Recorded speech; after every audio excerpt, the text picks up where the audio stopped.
washing the hair with shampoo and water. And the purpose for this procedure is to stimulate the blood circulation to the scalp through massage. And to clean the hair and increase the client's sense of well-being. So now for the materials needed. These are the materials needed for shampoo.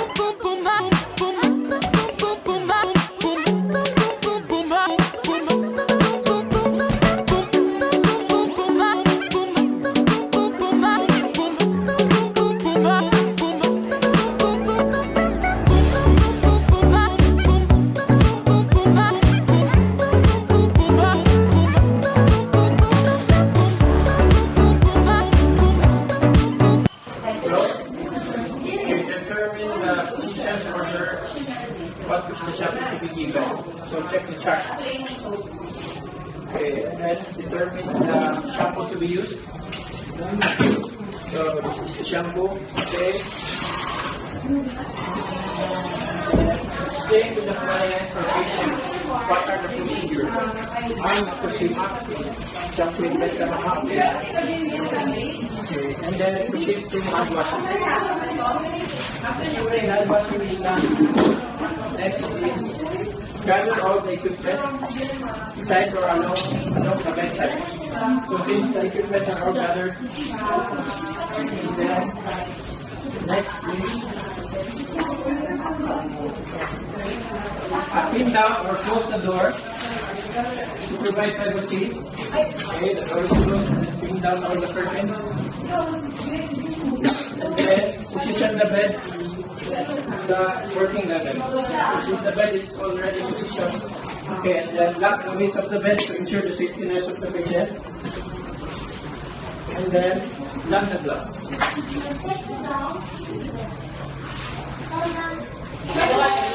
I will now start shampoo in bed. First, I will assist the client reposition diagonal to the bed, making sure that the head is at the end or edge of the bed. This will facilitate patient's comfort as well as accessibility during shower.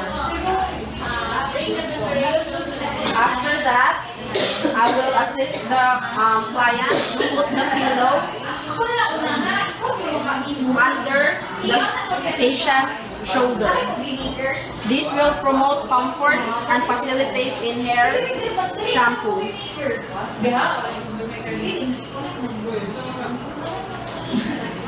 Next, I will now get the rubber sheets and a towel and place it under the client's head.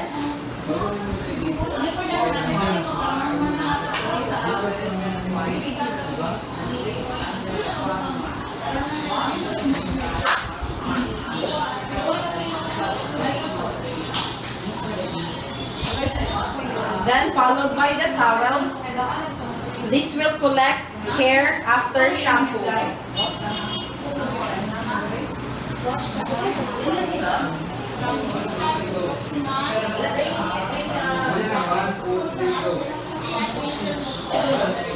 So make sure it's positioned.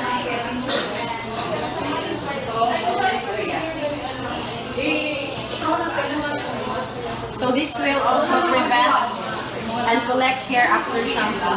Then now we will get the callus pad, or this is what we call shampoo through. Make sure the edge of the shampoo through will go to the pail. This is to collect the water. And place it under the client's head.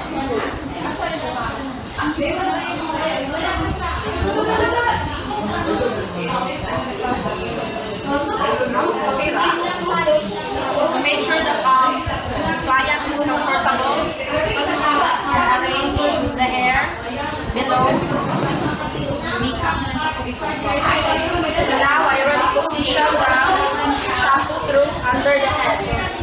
I will now take any pins from the hair, or and also I will comb the patient's hair to prevent tangles before wetting the hair.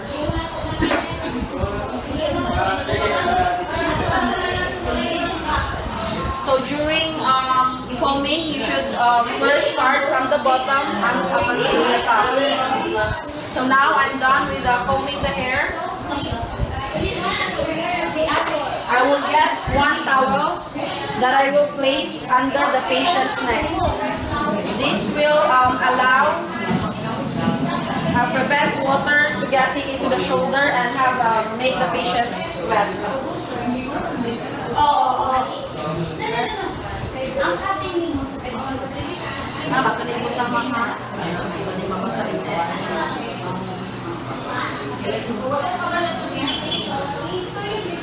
So after the towel on the neck, I will get one towel again and I will place this above the chest of the client. Now I will get cotton balls and I will place it on the patient's ear. This will prevent entering the water to the ear canal. After this, I will instruct the patient. I will now start wetting the hair. I will instruct the patient to close the eyes to prevent shampoo or water to enter the eyes. Ma'am, pwede close namin mga eyes. Wala naligo ta ha. Kasi yun lang kung komportable na. So now I will start and get my pitcher of warm water and start to wet the patient's hair.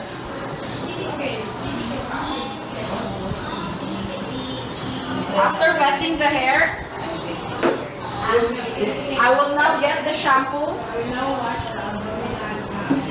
and then I will lather to the patient's head.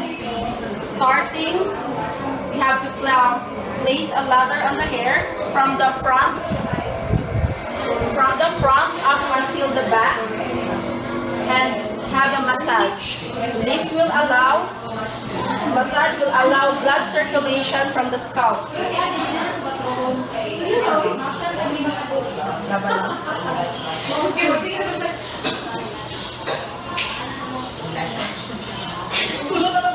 So after shampoo, we will rinse the hair thoroughly. So make sure rinse with water thoroughly and take off all the shampoo on the hair. Make sure no excess shampoo because shampoo that will remain in the hair will irritate the patient's scalp. So now I will squeeze the remaining water from the hair. So all the water, squeeze it. Then now, I will get one towel which is under the neck. First, this will take this to dry the hair of the client.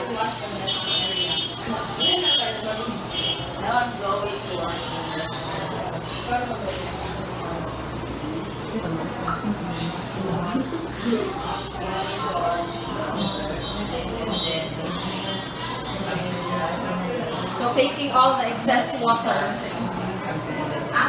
So the first, after this, you have to put this on the hamper. Then take the second towel from the chest and dry again the hair.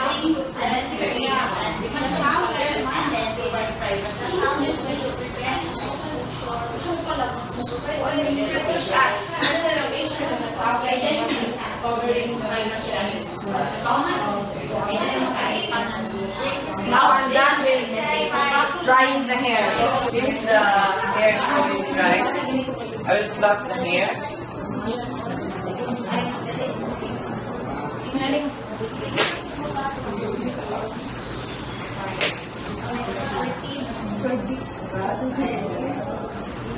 Then I will remove the shampoo through under the patient's head.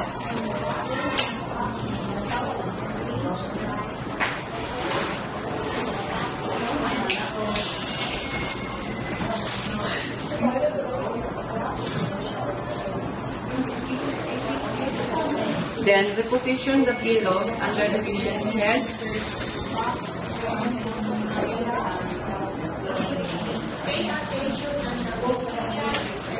To promote comfort.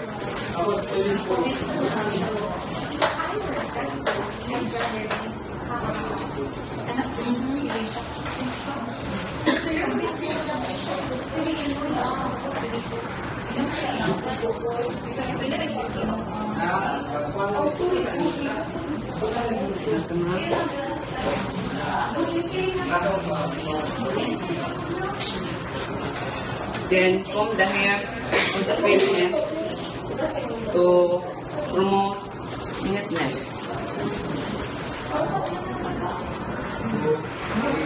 Okay na rin yan, ma'am. Hindi na nasa ito. Ano siya na yung masala sa statuan. Arrange na ito. Arrange na tayo.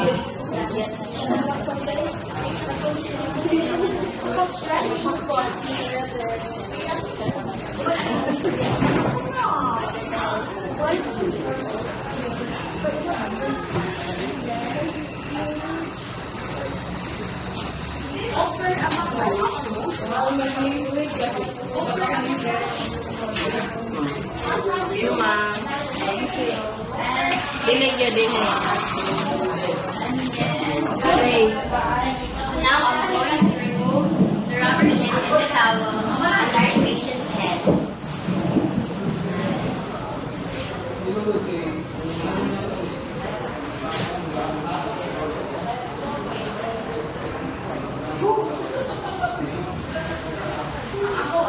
And position the patient at the center of the bed so that my client will be hirap mo. Okay lang na. Medyo ano ko din.